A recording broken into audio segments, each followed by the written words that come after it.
कुछ अहम चीज़ें हैं जो आपको जानना बहुत ज़रूरी है अगर आप उम्रे की अदायगी के लिए पहली दफ़ा जा रहे हैं। जी हाँ, मेरा नाम है मिर्ज़ा साद बेग। उम्मीद करता हूँ आप लोग खैरियत से होंगे। रिसेंटली उम्रा कर आया हूँ और उस उम्रे की अदायगी के अंदर जिन-जिन चीज़ों को मैंने सीखा, तो सोचा आप लोगों से भी शेयर करूँ और आप लोगों को भी अपने एक्सपीरियंस के थ्रू सिखाऊँ कि किस तरीके से आप छोटी-छोटी चैलेंजेस को अवॉइड कर सकते हैं। तो सबसे पहले मैं स्टार्ट करूँगा डॉक्यूमेंट के फ़ेज़ से, कि अगर आप लोग पहली दफ़ा जा रहे हैं उम्रे पे तो कौन-कौन से ऐसे एसेंशियल डॉक्यूमेंट हैं जो आपके पास होने चाहिए बिफोर लिविंग टू पाकिस्तान। उसमें जो सबसे इम्पोर्टेंट पार्ट है वो है पासपोर्ट का। पासपोर्ट, देन उसके बाद आपका आता है वीज़ा, वीज़ा के बाद आपका आता है होटल वाउचर, होटल वाउचर के बाद आपके पास आता है एयर टिकट और चौथा आपका है polio vaccination card. Polio vaccination का कार्ड जो है वो आप एहतियातन बनवा लें। बनाना कहाँ है, कहाँ से करवाना है, क्या करवाना है, ऑलरेडी प्रीवियसली वीडियो बना चुका हूँ, आप देख लीजिएगा। ये 5 डॉक्यूमेंट हैं जिसको आपको अपने साथ रखने हैं और ऐसा भी नहीं है कि इनकी पूरे-पूरे आप जो है बंडल्स बना लें या फ़ोटोकॉपीज़ करवा लें। आपको simply air ticket, hotel voucher, polio vaccination card इन सब की और वीज़ा इन सब की एक-एक कॉपीज़ आपको अपने पास रखनी है और ओरिजिनल जो है या फिर जो भी है वो आपको अपने फ़ोन के अंदर सेव रखना है। तो ये हो गई डॉक्यूमेंट की चीज़ें। 4 से 5 डॉक्यूमेंट हैं जो बहुत ज़रूरी हैं। आपको इवन सीएनआईसी भी रखने की ज़रूरत नहीं है। यही सारे एसेंशियल डॉक्यूमेंट हैं जो आपको अपने पास रखने हैं। पासपोर्ट को आपको पासपोर्ट एयरपोर्ट टू एयरपोर्ट आपको बाहिफ़ाज़त लेके जाना है। ये बहुत इंपॉर्टेंट डॉक्यूमेंट है। इसके अलावा जितने भी डॉक्यूमेंट हैं उन सब की कॉपीज़ एक रख लें और बाकी सारी चीज़ें फ़ोन में रख लें। तो ये हो गए डॉक्यूमेंट की बात। अब आ जाएँ आप एयरपोर्ट। एयरपोर्ट कोशिश आपको ये करना है कि तकरीबन आप 2 से 3 घंटे पहले पहुँचे, क्योंकि मैं बेसिकली कराची से हूँ, तो कराची के अंदर बहुत ज़्यादा ट्रैफ़िक के इश्यूज़ होते हैं। मेरी कोशिश यही थी कि मैं जल्द से जल्द पहुँचूँ और अल्हम्दुलिल्लाह मैं 2 ढाई घंटे पहले पहुँच गया था। जल्दी जाने से फ़ायदा आपको ये मिलता है कि आप जितना जल्दी अंदर जाते हैं, उतना जल्दी आपकी जो है इमिग्रेशन क्लियर हो जाती है। आपकी इनिशियल जो प्रोसेसिंग होती है, वो बहुत स्मूथ हो जाती है और प्लस जितना जल्दी आप जाएँगे और काउंटर पे आप रिक्वेस्ट करेंगे, तो हो सकता है उसके अंदर कि आपको आपकी मर्ज़ी की सीट भी मिल जाए। मेरे केस के अंदर एयर सयाल की मुझे विंडो सीट चाहिए थी, तो उन्होंने मुझे तकरीबन 4 या 5, क्योंकि हमारी पूरी फैमिली गई थी, 4 या 5 उन्होंने हमें विंडो सीट दे दी थी क्योंकि उनके पास अवेलेबल थी। तो ये एक फ़ायदा होता है। फिर उसके बाद आपको जितना जल्दी आप इमिग्रेशन वगैरह क्लियर करेंगे तो आप रश से बच जाएँगे। डायरेक्ट जाके आप जो है जो उनका लॉन्च बना हुआ है जहाँ पे आपको वेट करना होता है बिफोर बोर्डिंग, तो वहाँ पे जाके आप सिंपली वेट करेंगे। जैसे ही बोर्डिंग का टाइम हो आप सिंपली जाके अपनी सीट पे बैठ जाएँ। बहुत अच्छी आपको एयर सयाल की जो स्टाफ का ट्रीटमेंट था बहुत अच्छा था, अनडाउटेबली टॉप नॉच था। बाकी सर्विसेज़ के हवाले से मैं ऑलरेडी वीडियो बना चुका हूँ। तो आपको सिंपली जो है ये सारे प्रोसेस को ऐसे थ्रू करना है। इम्पॉर्टेंट बात इसमें ये है कि आपको जब भी आप एयरपोर्ट पे हों या अपना सामान क्लियर करवा रहे हों, स्क्रूटनी करवा रहे हों, आपकी स्क्रूटनी हो रही है, कोशिश आपको ये करनी है कि आपको किसी से कोई सामान ना लेना है, ना देना है। आप सिर्फ़ और सिर्फ़ रिस्पॉन्सिबल हैं अपने अपने जो आपका सामान है उसके आप रिस्पॉन्सिबल हैं और आपको उसी के रिस्पॉन्सिबल रहना है।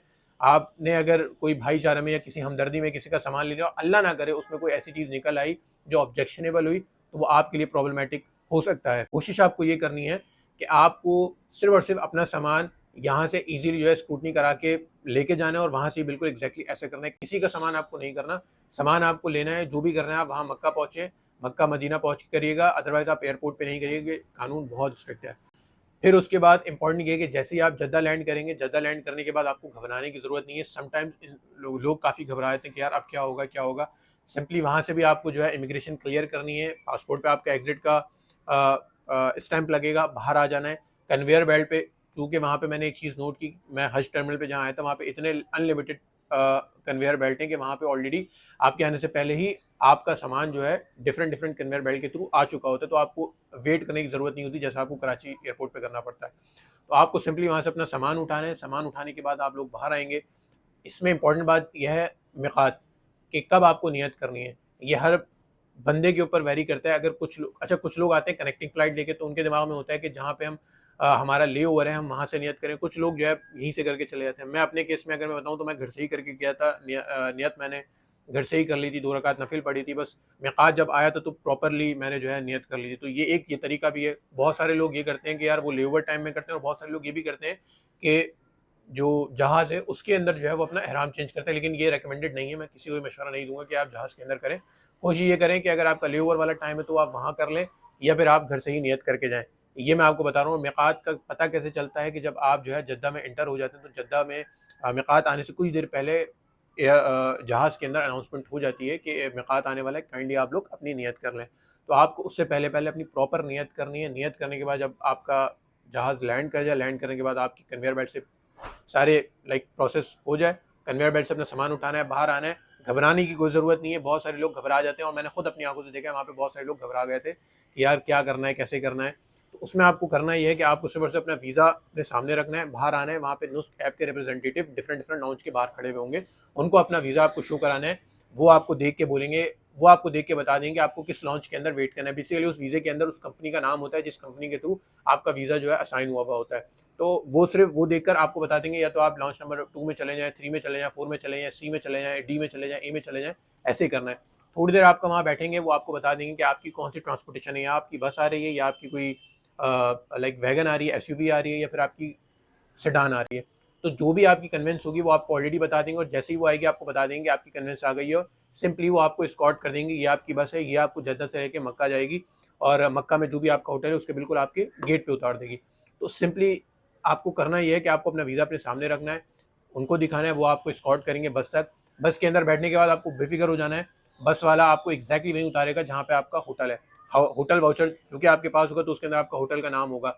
मेरा जो होटल था वो शार इब्राहिम खलील रोड पे था, फंदक बिलाल, और मुझे कोई प्रॉब्लम नहीं हुई। जद्दा से मैं बस में बैठा, उसने स्ट्रेट अप मुझे जो है फंदक बिलाल के गेट पे छोड़ा। वहाँ पे मैंने ईज़िली, वहाँ पे ऑलरेडी हमारा जो एजेंट था वो वहाँ पे ऑलरेडी मौजूद था, उसने हमें कीज़ दी। बहुत ज़्यादा थका हुआ था मैं, तो मैंने प्लान नहीं किया कि मैं उम्रा फ़ौरन अदा करूँ। मैंने सोचा पहले मैं थोड़ा-सा रेस्ट कर लूँ, कुछ नाश्ता कर लूँ, फिर उसके बाद ही मैं जाऊँगा। फिर उसके बाद हमने नाश्ता वगैरह किया, नाश्ता वगैरह करने के बाद थोड़ा आराम किया, आराम करने के बाद फिर मैं अल्हम्दुलिल्लाह उम्रा मैं अदा करने गया। अच्छा, उम्रा अदा कैसे करना है, उनके क्या स्टेप्स हैं, वो मैं डिफरेंट वीडियोज़ के अंदर बता दूँगा।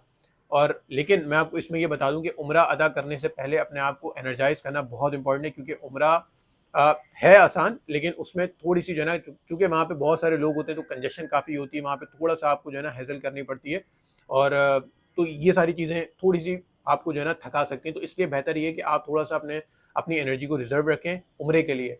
उम्रा करना है आपको। अच्छा, बेस्ट टाइम क्या है उम्रे का? उम्रे का जो बेस्ट टाइम है, जो मैंने किया, जिसके अंदर फजर से लेके 11-10 बजे तक का टाइम, फिर उसके बाद जो है ज़ोहर के बाद से लेके असर, और असर के बाद से लेके मगरिब से थोड़ी देर का पहले का टाइम जो है, ये बहुत वाइटल टाइम है। इसके अंदर आप बहुत ईज़िली और बहुत अच्छे तरीके से अपना उम्रा अदा कर सकते हैं, क्योंकि ये ठंडा टाइम है।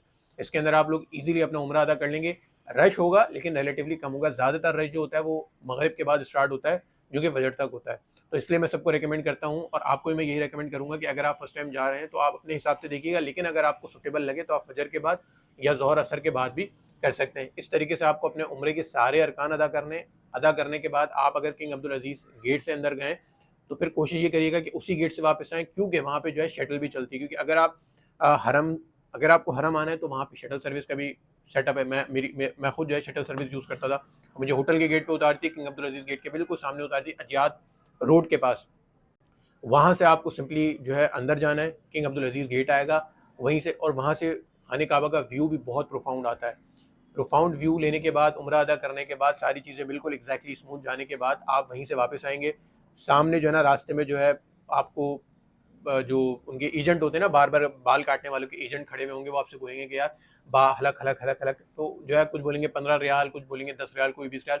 आपको करना ये है कि सामने ही जो है ना सफ़ा टावर है, उन सबको डॉज करने के बाद सामने क्लॉक टावर है, क्लॉक टावर के पीछे ही जो है सफ़ा टावर है। सफ़ा टावर के सेकंड फ्लोर पे आपको जाना है, वहाँ पे लाइन से सारे बार बार बैठे हैं, और 5-5 रियाल के अंदर आपको ईजिली आपका हलक कर देंगे।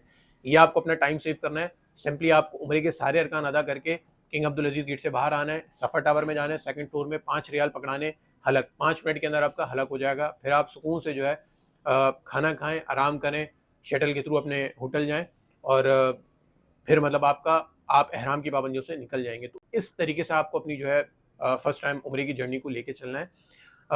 और अगर कोई प्रॉब्लम हो, कुछ भी हो, तो वहाँ पे लोग काफ़ी ज़्यादा कोऑपरेटिव होते हैं। वहाँ पे जो शूरता हो गए या इसके अलावा शूरता बस डिसिप्लिन मेंटेन करने के अंदर थोड़े से स्ट्रिक्ट जाते हैं, यल्ला यल्ला करते रहते हैं वो, अदरवाइज़ वो आपके साथ कोऑपरेट करते हैं अगर आपके साथ कोई प्रॉब्लम होती है। तो आई थिंक पहली दफ़ा उम्रा करने के अंदर जो चीज़ें आप फेस कर सकते हैं पोटेंशियली, या जिस तरीके से आपको करना चाहिए, मैं अपने एक्सपीरियंस के थ्रू तो आपको बता चुका हूँ। तो इस तरीके से आपको लेके चलना है। आई होप कि मैंने तकरीबन तमाम एस्पेक्ट इसके अंदर कवर कर लिए होंगे। इसके अलावा भी अगर आपको कोई प्रॉब्लम या कोई क्वेश्चन या कोई कंसर्न हो तो कमेंट सेक्शन मेरा खुला है, उसके अंदर आप लोग जो भी आपकी राय है या कोई भी फीडबैक है या कोई भी कमेंट है आप उसके अंदर दे सकते हैं। मुझे अच्छा लगता है कि मैं जब अपने सब्सक्राइबर से बात करता हूँ ऐसे। बाकी मैं आपसे इंशाल्लाह मिलता हूँ नेक्स्ट वीडियो के अंदर। Thank you.